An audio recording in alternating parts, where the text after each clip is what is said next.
तो last part के and में हमने देखा था कि सन गॉड ट्री अपर वर्ल्ड में चला गया था, जिसके बाद एलेक्स ने उन सभी वेनरेबल मास्टर्स को मार दिया था, जिसके बाद वो एडन और बाकी सबको बाय बोलकर प्रीमोडियल वर्ल्ड से बाहर आ गया था, जहां उसे कॉल और उसके पेरेंट्स मिले थे, जिसके बाद उसने सी किंगडम वापस जाने का फैसला किया था। अब आगे तो इस पार्ट की शुरुआत में हम एलेक्स को देखते हैं जो सी किंगडम में वापस आ गया था और अपने रूम में आराम करने के लिए जा रहा था, जहां जाते वक्त एलेक्स को एक जगह एक चमकदार पर्पल पर्ल दिखता है, पर एलेक्स को पता नहीं चलता कि वो क्या है। उसी वक्त वहां फॉक्स गर्ल आ जाती है, तो एलेक्स उसे पूछता है कि तुम यहाँ क्यों आई हो, जिस पर फॉक्स गर्ल उससे बोलती है कि मुझे पता चला कि तुम्हारी फैमिली अब एक हो गई है, इसलिए मैं यहाँ तुम्हें बस कॉन्ग्रेट्स बोलने आई थी। ये सुनकर एलेक्स उससे पूछता है कि क्या ये पर्पल पर्ल तुम्हारा है, जिस पर फॉक्स गर्ल कहती है कि हाँ, पर मैं ये तुम्हें दे सकती हूँ, पर उसके लिए तुम्हें एक स्टोरी सुननी होगी। लेकिन एलेक्स स्टोरी सुनने से मना कर देता है और उसे बोलता है कि तुम यहाँ से चली जाओ। ये सुनकर फॉक्स गर्ल एलेक्स से कहती है कि बस एक बार मेरी स्टोरी सुन लो, क्योंकि स्टोरी सुनने के बाद तुम्हें ऐसा बिल्कुल भी नहीं लगेगा कि तुम्हारा टाइम वेस्ट हुआ है।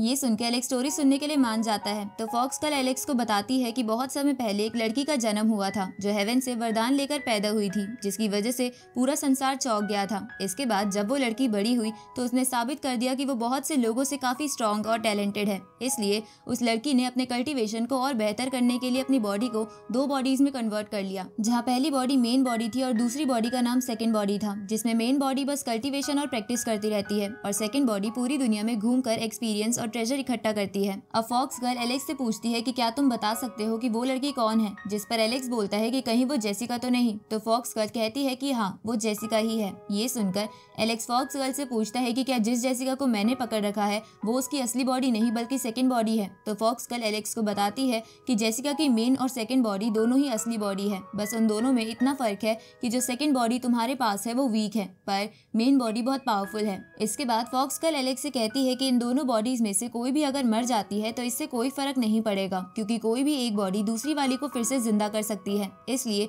जब तक इन दोनों बॉडीज को एक साथ नहीं मारा जाएगा तब तक जेसिका इमोर्टल है। ऊपर से जब ये दोनों बॉडी मर्ज हो जाएंगी तो जेसिका दोनों बॉडीज के कल्टीवेशन और एक्सपीरियंस की वजह से बहुत पावरफुल बन जाएगी। ये सुन के एलेक्स फॉक्स गर्ल से कहता है कि मगर जेसिका की सेकंड बॉडी तो मेरे पास है, इसलिए दोनों के मर्ज होने का तो सवाल ही पैदा नहीं होता। इस पर फॉक्स गर्ल एलेक्स से कहती है कि तुम्हें लगता है कि सेकंड बॉडी को तुमने पकड़ा है, पर यह भी तो हो सकता है कि सेकंड बॉडी तुम्हारे पास खुद आई हो ताकि वो वक्त आने पर तुम्हारे ट्रेजर चुरा कर भाग सके। ये सुनकर एलेक्स सोच में पड़ जाता है। तो फॉक्स गर्ल एलेक्स से कहती है कि तुम्हें चिंता करने की जरूरत नहीं है, ये पर्पल पर्ल एक गॉड सप्रेसिंग पर्ल है जिससे किसी को भी कैद करा जा सकता है, इसलिए हम इसकी मदद से जेसिका के कॉन्शियसनेस में जाकर उसकी सेकंड बॉडी की पावर को सील कर सकते हैं ताकि वो फ्यूचर में तुम्हारे लिए प्रॉब्लम ना बने। इसके बाद फॉक्स गर्ल उस पर्ल को डेमोन्स्ट्रेट करके दिखाती है। अब ये सब सुनकर एलेक्स फॉक्स गर्ल से कहता है कि तुम बिना किसी बेनिफिट के मेरी मदद क्यों करना चाहती हो, जिस पर फॉक्स गर्ल बोलती है कि किसने कहा मैं फ्री में तुम्हारी हेल्प कर रही हूँ, तुम्हें इस पर्ल के बदले मुझे बूटियान हॉल के कुछ राज पता करके देने होंगे। ये सुनकर एलेक्स सोचता है कि अगर फॉक्स गर्ल सच बोल रही है तो मैं जेसिका को बिना कंट्रोल किए अपने पास रखने का खतरा बिल्कुल नहीं उठा सकता, इसलिए एलेक्स फॉक्स गर्ल की उस डील के लिए हाँ कर देता है। पर उसे अभी भी फॉक्स गर्ल पर थोड़ा शक हो रहा था। आगे एलेक्स अपने पैलेस में जेसिका को ब्रॉन्ज बॉक्स से बाहर निकालता है और उसके सामने बैठकर अंगूर खाने लगता है। तो जेसिका एलेक्स से पूछती है कि तुमने मुझे बाहर किस वजह से निकाला है। इस पर एलेक्स जेसिका से कहता है कि हम दोनों शादी कब करने वाले हैं। ये सुनकर जेसिका कहती है कि तुम ये क्या बकवास कर रहे हो। तभी जेसिका को वहाँ फॉक्स गर्ल का ऑरा महसूस हो जाता है, जिससे उसे पता चल जाता है कि फॉक्स गर्ल भी वही है। अब एलेक्स जेसिका का फेस देखकर समझ आता है कि उसे फॉक्स गर्ल के होने का पता चल गया है, इसलिए वो सोचता है कि उसे इस मौके का फायदा उठाकर फॉक्स गर्ल के बारे में पता लगाना चाहिए। इसलिए वो जेसिका के पास जाकर उसे कहता है कि क्यों ना हम आज ही शादी कर ले। ये सुनकर जेसिका एलेक्स से कहती है कि अगर तुम फॉक्स गर्ल को पकड़कर मुझे लाके दे दोगे तो मैं तुमसे शादी करने के बारे में सोचूंगी। इधर वहाँ छुपी हुई फॉक्स गर्ल ये सुनकर मन ही मन में जेसिका को गाली देती है। दूसरी तरफ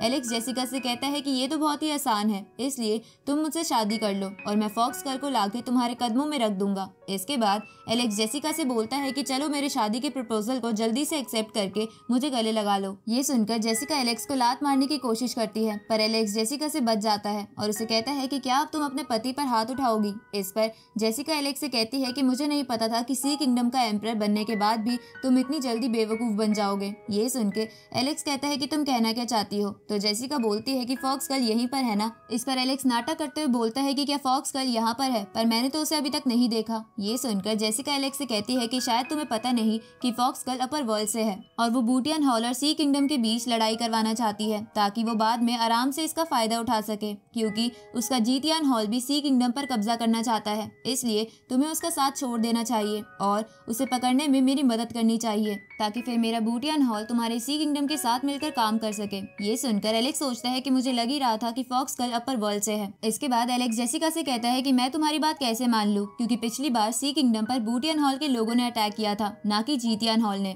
ये सुनकर जेसिका एलेक्स से कहती है कि फॉक्स गर्ल कोई अच्छी लड़की नहीं है, इसलिए तुम्हें उसके इविल प्लान्स में उसका साथ नहीं देना चाहिए। इस पर एलेक्स बोलता है कि लगता है तुम सही कह रही हो, पर तुम क्या मुझे फॉक्स गर्ल के बारे में कुछ और बता सकती हो जिससे मुझे तुम पर पक्का विश्वास हो जाए। उसी वक्त फॉक्स गर्ल सामने आ जाती है और जेसिका से कहती है कि मुझे नहीं पता था कि तुम पीठ पीछे मेरी बुराई करती हो। तभी एलेक्स नाटक करते हुए फॉक्स गर्ल से कहता है कि अरे तुम यहाँ कब आ गई। ये सुनकर फॉक्स गर्ल बोलती है कि जेसिका के सामने अब और नाटक करना बंद करो, मुझे पता है कि तुम जेसिका से धीरे धीरे मेरे बारे में पता करने की कोशिश कर रहे थे। इस पर एलेक्स कहता है कि ऐसा कुछ भी नहीं है, मुझे इससे क्या फायदा होगा, मैं तो जेसिका के साथ बस बात कर रहा था, इसलिए मैं तो तुम्हारी ही टीम में हूँ। ये सुनकर फॉक्स गर्ल जेसिका को अपने रिबन से पकड़ लेती है, जिसे देखकर एलेक्स बोलता है कि तुम क्या कर रही हो। इस पर फॉक्स गर्ल एलेक्स से कहती है कि मैं तो बस हमारी जेसिका की पावर को सील करने वाले प्लान को एग्जीक्यूट कर रही हूँ। अब ये सुनकर जेसिका चौंक जाती है और समझ आती है कि फॉक्स गर्ल वहाँ क्यों आई है। उसी वक्त फॉक्स गर्ल जेसिका को बेहोश कर देती है, जिसे देखकर एलेक्स बोलता है कि तुम अपर वर्ल्ड के लोग बहुत ही खतरनाक होते हो। इस पर फॉक्स गर्ल एलेक्स से कहती है कि तुम भी तो चालाक हो, जो मेरे बारे में जेसिका से पूछ रहे थे, तुम चाहते तो मुझसे भी पूछ सकते थे। ये सुनकर एलेक्स कहता है कि तुमसे पूछने का क्या फायदा, क्योंकि तुम कभी भी सच नहीं बोलती हो। ये सुन के फॉक्स गर्ल हंसते हुए जेसिका के कॉन्शियसनेस में चली जाती है। ये देखकर एलेक्स वहाँ चारों तरफ एक बैरियर बना देता है ताकि वहाँ कोई अंदर ना आ सके और कोई उस बैरियर से बाहर भी ना जा सके। अब ये करके एलेक्स भी जेसिका की कॉन्शियसनेस में आ जाता है, जहाँ उन्हें वही गेट दिखता है जिसे एलेक्स ने पहले भी देखा था। उसी वक्त उस गेट की तरफ से बहुत सारी स्वॉर्ड्स आकर एलेक्स की तरफ बढ़ने लगती है, पर एलेक्स अपने गार्ड ड्रैगन को बाहर निकाल के उन स्वॉर्ड से बच जाता है। इसके बाद वो दोनों मिलकर उस गेट को खोलने लगते हैं, जहाँ गेट ओपन होने के बाद वो दोनों सावधानी से उसके अंदर चले जाते हैं, जहाँ उन दोनों को जेसिका की इस बॉडी की स्पिरिट फॉर्म दिखती है, जो इस बॉडी का पावर सोर्स भी थी। अब जेसिका की स्पिरिट फॉर्म एलेक्स के पास जाकर उसे कहती है कि तुम्हें फॉक्स गर्ल के साथ यहाँ आ गए हो, पर मैं तुम्हें बता दूं कि ये तुम्हें बाद में धोखा देगी। ये सुनकर फॉक्स गर्ल जेसिका की स्पिरिट से कहती है कि अब एलेक्स को भड़काने का कोई फायदा नहीं है, क्योंकि एलेक्स अब मेरी टीम में है। इसके बाद फॉक्स गर्ल जेसिका की स्पिरिट को पकड़ने की कोशिश करती है, पर जेसिका की स्पिरिट फॉक्स गर्ल के अटैक को डिस्ट्रॉय कर देती है। ये देखकर fox girl god suppressing pearl का इस्तेमाल करती है, पर जेसिका की स्पिरिट उससे भी बचने की कोशिश करती है, लेकिन एलेक्स फॉक्स गर्ल की मदद करता है, जिसके बाद फॉक्स गर्ल जेसिका की स्पिरिट को पकड़ लेती है। ये देखकर जेसिका की स्पिरिट एलेक्स से कहती है कि तुम्हें पता भी नहीं है कि जो फॉक्स गर्ल का साथ देता है उसका क्या हाल होता है। ये सुनकर फॉक्स गर्ल बोलती है कि डेविड ने तो तुम्हारा साथ दिया था ना, पर वो तो मारा गया। अब ये सब सुनकर एलेक्स सोचता है कि ये दोनों ही मेरा फायदा उठाना चाहती है, इसलिए मुझे इन दोनों से संभल कर रहना होगा। उसी वक्त फॉक्स गर्ल एलेक्स को उस पर्ल की मदद से कैद करने लगती है, तो एलेक्स खुद को प्रोटेक्ट करते हुए बोलता है कि तुमने अपना असली चेहरा दिखा ही दिया। इधर जेसिका ये देखकर मौके का फायदा उठाकर बचने के लिए अपना सोर्स फ्लावर बाहर निकालती है, पर तभी फॉक्स गर्ल एलेक्स पर से अटैक रोक के जेसिका के फ्लावर के 3 पेटल्स कट कर लेती है। इस तरफ जेसिका की स्पिरिट समझ जाती है कि एलेक्स पर अटैक करना तो बस डिस्ट्रैक्शन था। असलियत में फॉक्स गर्ल यहाँ बस उन फ्लावर पेटल्स के लिए आई थी, क्योंकि वो उन फ्लावर पेटल्स पर लिखी मिस्ट्री जानना चाहती थी। अब फॉक्स गर्ल एलेक्स को लेकर जेसिका के कॉन्शियसनेस से बाहर आ जाती है, पर बाहर आकर उसे पता चलता है कि जेसिका ने तो पहले ही उस मिस्ट्री को हाइड कर लिया था और इन पेटल्स में तो कुछ नहीं है। इसलिए वो गुस्से में जेसिका से कहती है कि तुम तो बहुत ही चालाक निकली। अब जेसिका एलेक्स से कहती है कि देखा, इसने तुम्हें पेटल्स के बारे में कुछ नहीं बताया था ना, क्योंकि ये उन्हें अकेले ही पाना चाहती थी। ये सुनकर एलेक्स सोच में पड़ जाता है। इधर फॉक्स गर्ल जेसिका से कहती है कि लगता है मैं तुम्हें मार के ही इस मिस्ट्री को जान पाऊंगी। अब फॉक्स गर्ल उस गॉड सप्रेसिंग पर्ल से जेसिका की बॉडी को सील करने लगती है ताकि वो उस मिस्ट्री का पता लगा सके, पर एलेक्स फॉक्स गर्ल को ऐसा नहीं करने देता, क्योंकि उसे जेसिका की बात पर विश्वास हो गया था। तभी फॉक्स गर्ल एलेक्स से पूछती है कि तुम ये क्या कर रहे हो। ये सुनकर एलेक्स फॉक्स गर्ल से बोलता है कि मुझे पहले से तुम पर शक था, पर मुझे समझ नहीं आ रहा था कि तुम दोनों में से कौन सही कह रहा है, इसलिए मैंने यहाँ बैरियर बना दिया था ताकि अगर तुम झूठ भी बोल रही हो तो तुम यहाँ से भाग ना पाओ और मैं तुम्हें पकड़ लूं। ये सुनकर फॉक्स गर्ल वो गॉड सप्रेसिंग पर्ल एलेक्स की तरफ करते हुए बोलती है कि हम दोनों अच्छे दोस्त बन सकते थे, पर तुमने मेरा विश्वास तोड़कर मुझे दुखी कर दिया है। इसके बाद